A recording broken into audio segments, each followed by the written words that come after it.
ओम नमो भगवते वासुदेवाय। स्वागत है आप सभी का हमारे चैनल पर। आज के इस वीडियो में आप सुनेंगे वैशाख मास के महात्म के 20वें अध्याय की कथा, जिसके अंतर्गत सृष्टिकाल एवं मुक्तिकाल और भगवत धर्म का वर्णन किया गया है।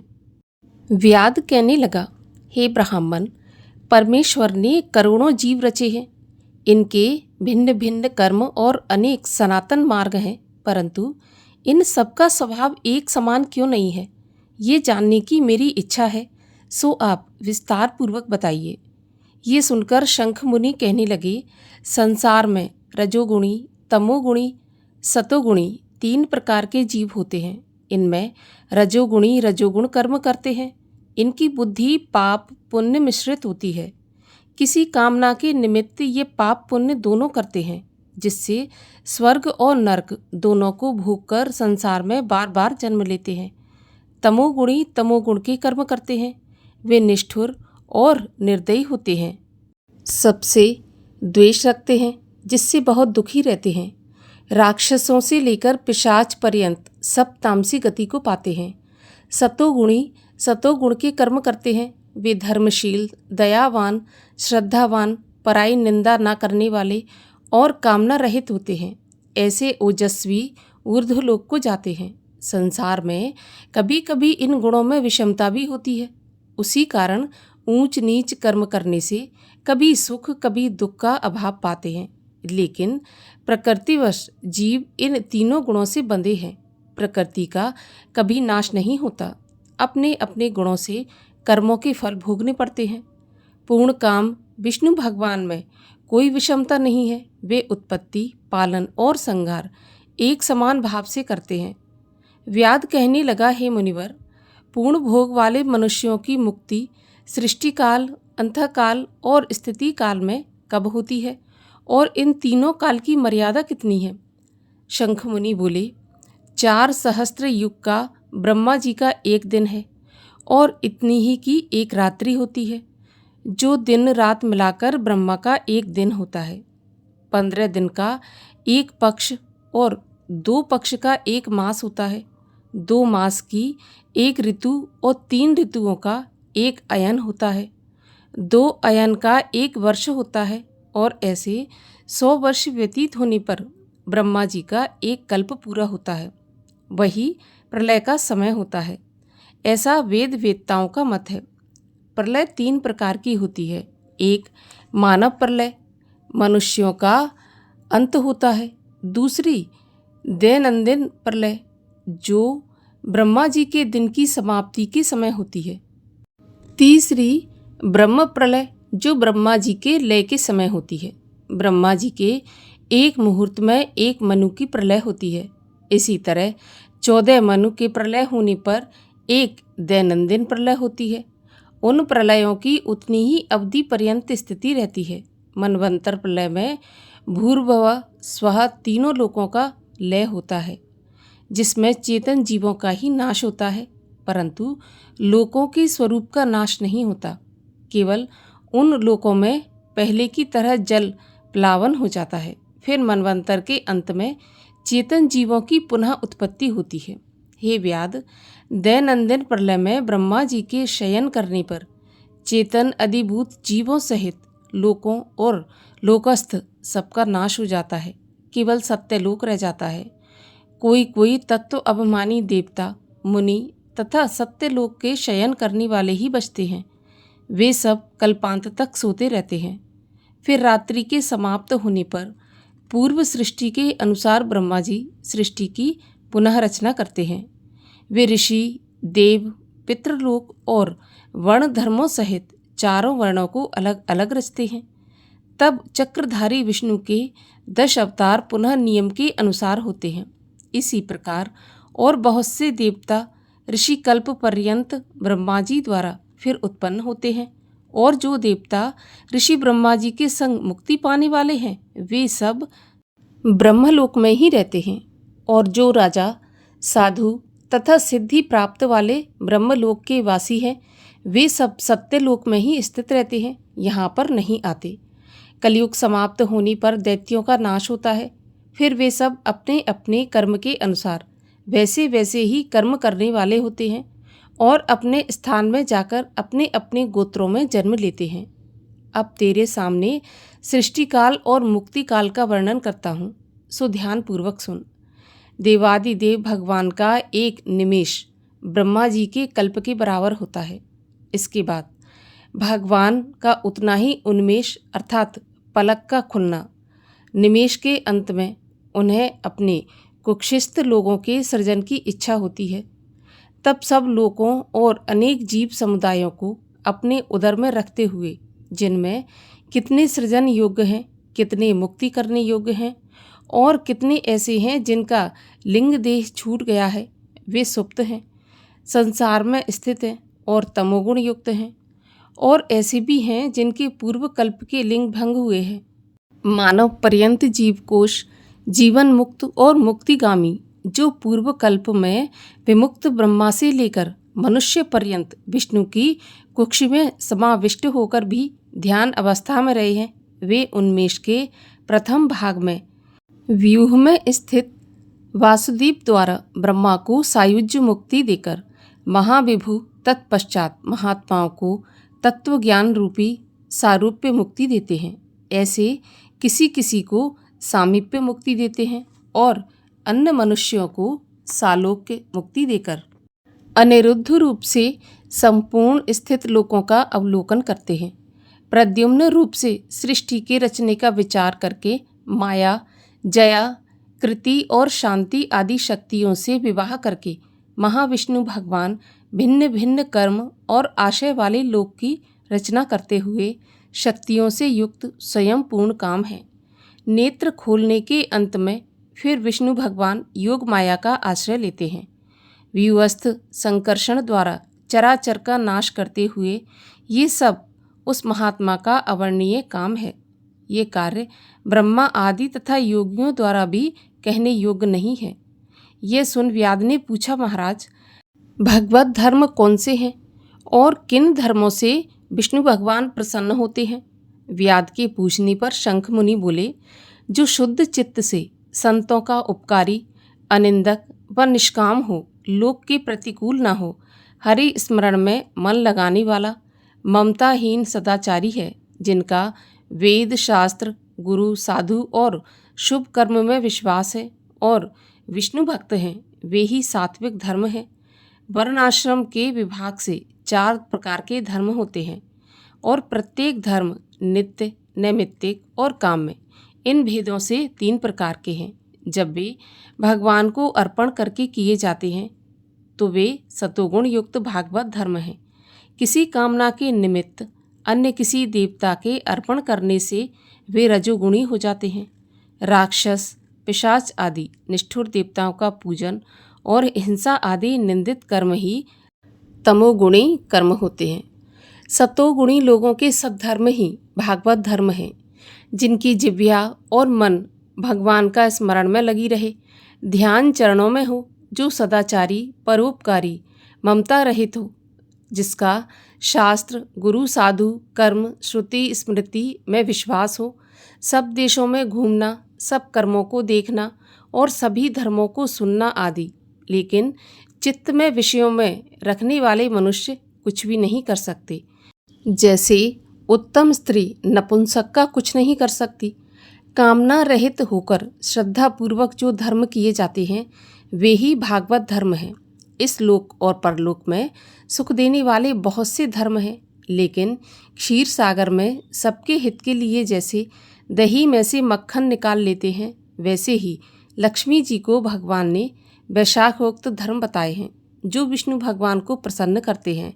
धन पाकर बावड़ी, कुआं, सरोवर बनवाना, मार्ग में छाया करना, प्याऊ लगवाना, सुपात्रों को दान करना, छतरी, जूता, खड़ाऊ, सुगंधित द्रव्य, कपूर, पुष्प, तांबूल, गोरस, शहद, चटाई, कंबल, पलंग, वस्त्र, अन्न का दान और गौदान, रास्ते के थके हुए ब्राह्मण आदि के चरण धोना, पंखा से हवा करना, उबटन करना, शरबत पिलाना, नमक मिली छाछ, ईख, ककड़ी आदि का दान करें और रसायन का दान करें और पितृश्वरों के निमित्त तर्पण करें।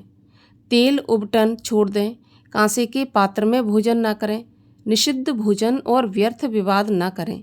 घिया, गाजर, लहसुन, तोरई, चौलाई, बैगन, मसूर, मूली, गूलर, बेलफल, लिसोड़ा का सेवन वैशाख में भूल करके भी न करें, नहीं तो चांडाल की योनि में जन्म लेकर 100 जन्मों तक पशु बनता है।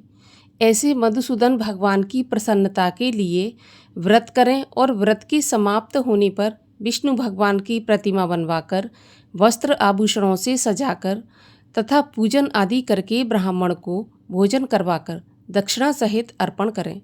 वैशाख सुदी द्वादशी को जूता और छतरी का दान देकर ब्राह्मण को जिवाकर ठंडा जल, दही, अन्न, तांबूल और दक्षिणा लेकर कहें कि ये मैं धर्मराज के निमित्त दान करता हूँ, यमराज मुझ पर प्रसन्न हो। फिर असभ्य होकर गोत्र सहित उच्चारण करके दही और अन्न पितृश्वरों की तृप्ति को अक्षय होकर कहकर दें। फिर गुरु को दें। तत्पश्चात विष्णु के लिए जल और कांसे के पात्र में दही, अन्न, दक्षिणा, तांबूल का फल रखकर कहें, हे विष्णु भगवान, मैं ये वैकुंठ प्राप्ति के निमित्त दान करता हूँ, आप मुझ पर प्रसन्न हो। फिर श्रेष्ठ कुटुंबी ब्राह्मण को गौ का दान करें। ऐसा करने से मनुष्य सभी पापों से छूटकर अपने 100 कुलों का उद्धार कर सूर्यमंडल को भेद कर विष्णु के परम धाम को जाता है। जब श्रुतदेव जी व्यास से वैशाख मास के धर्मों को कह रहे थे, तब सबके देखते देखते वहाँ पंचशाखी वृक्ष पृथ्वी पर गिर पड़ा और उस वृक्ष की खोतर में से एक बड़ा भयंकर सर्प तत्काल पाप रूपी देह को त्याग कर दिव्य देह धारण कर हाथ जोड़कर सिर झुकाकर वहाँ पर बैठ गया। यहाँ पर 20वें अध्याय की कथा का समापन होता है। इसके आगे की कथा आप सुनेंगे कल के अध्याय में। श्री कृष्ण चालीसा। वंशी शोभित कर मधुर, नील जलद तन श्याम, अरुण अधर जन बिंब फल, नयन कमल अभिराम, पूर्ण इंद्र अरविंद मुख, पीतांबर शुभ साज, जय मन मोहन मदन छवि, कृष्ण चंद्र महाराज। जय यदुनंदन जय जगवंदन, जय वसुदेव देव की नंदन, जय यशोदा सुत नंद दुलारे, जय प्रभु भक्तन के दृग तारे, जय नट नागर नाग नथैया, कृष्ण कन्हैया धेनु चरैया, पुनि नख पर प्रभु गिरवर धारो, आओ दीनन कष्ट निवारो। वंशी मधुर अधर धरि टेरी, होवे पूर्ण विनय यह मेरी। आओ हर पुनि माखन चाखो, आज लाज भारत की राखो, गोल कपोल चिबुक अरुणारे, मृदु मुस्कान मोहिनी डारे, रंजित राजीव नयन विशाला, मोर मुकुट बैजंती माला, कुंडल श्रवण पीत पट आछे, कटकिंकणी काछनी काछे, नील जलज सुंदर तनु सोहे, छविलख सुर नर मुनि मन मोहे, मस्तक तिलक अलक घुंघराले, आओ कृष्ण बांसुरी वाले। करे पै पान पूत नहीं मार्यो, अका बका कागा सुर मार्यो, मधुवन जलत अगिन जब ज्वाला, भय शीतल लखी तहि नंद लाला, सुरपति जब ब्रज चढ़ो रिसाई, मूसरधार बारी वर्षाई। लगत लगत ब्रज चहन बहायो, गोवर्धन नख धार बचायो। लख यशोदा मन भ्रम अधिकाई, मुख मह 14 भुवन दिखाई। दुष्ट कंस अति उधम मचायो, कोटि कमल जब फूल मंगायो।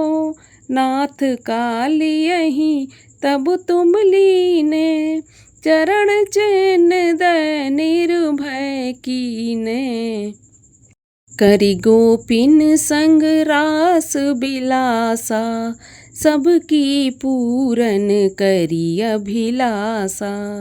केतिक महा असुर संघार्यो, कंसहि केस पकड़ दे मार्यो। मात पिता की बंदी छुड़ाई, उग्रसेन तहें राज दिलाई।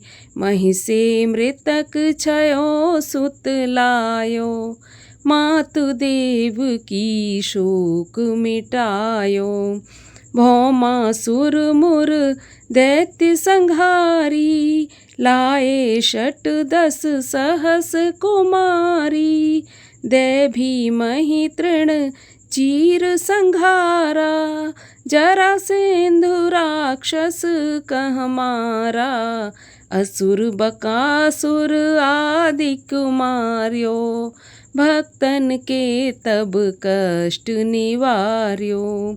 दीन सुदामा के दुख टार्यो, तंदुल 3 मूठ मुख डार्यो। प्रेम के साग विदुर घर मांगे, दुर्योधन के मेवा त्यागे। लखी प्रेम की महिमा भारी, ऐसे श्याम दीन हितकारी। मारथ के पारथ रथ हाके, लिए चक्र कर नहीं बल थाके। निज गीता के ज्ञान सुनाए, भक्तन हृदय सुधा वर्षाए। मीरा थी ऐसी मत वाली, विष पी गई बजा कर ताली। राणा भेजा सांप पिटारी, शालग्राम बने बनवारी।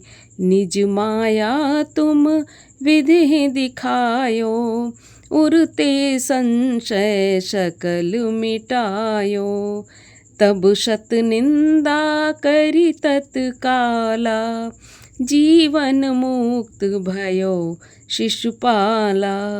जबहि द्रौपदी टेर लगाई, दीनानाथ लाज अब जाई।